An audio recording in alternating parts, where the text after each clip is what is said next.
Okay, the female reproductive system. We're going to be looking at something that we already know. This is the urinary bladder here. And you can appreciate how the uterus is resting on top of the urinary bladder, the female reproductive system. The interior of the uterus is here then, and of course the exterior would be right here. This, incidentally, this sort of blind end of the uterus is referred to as the fundus. Now, if we go to the end of the uterus, we find something which we refer to as the cervix. We'll talk about the cervix a little bit more, but the cervix essentially provides a vehicle for essentially collecting sperm as it dips into the vaginal region. It also is responsible for plugging the entrance to the uterus. This region below the cervix is known as the fornix. This is where the sperm tend to collect. And of course, we're looking at the vagina here. Now, at the beginning of the vagina, we have the vestibule, and then we have the labia minora and the labia majora. The labia minora is the hairless lip of the female reproductive tract, whereas the labia majora, of course, contains pubic hair. Also in this region, this sort of little candy cane type thing is referred to as the clitoris. This is essentially the pleasure center of the female reproductive system. All right, well, let's go the other direction now. This is the fundus of the uterus, and you can see that there's a tube actually leaving the uterus on either side. I'll show you another model of that soon. This is the fallopian tube.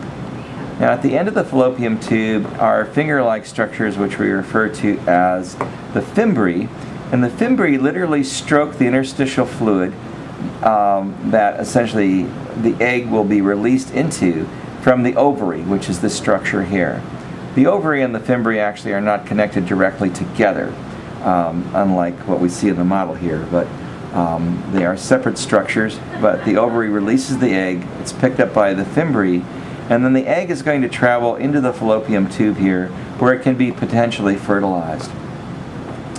There's a ligament right here called the round ligament that actually helps to support the uterus, and then here is a broad ligament, which we simply call the broad ligament, which for all intents and purposes is part of the parietal peritoneum. And that also supports the uterus. This represents a released egg, and you can see that the ovum is in the middle here. There's the nucleus. This nucleus is actually, if this were a released egg, is not in the right phase of meiosis, though. This almost looks like prophase. It does look like prophase. Nonetheless, it should be in metaphase 2, so this is a little bit of a misnomer.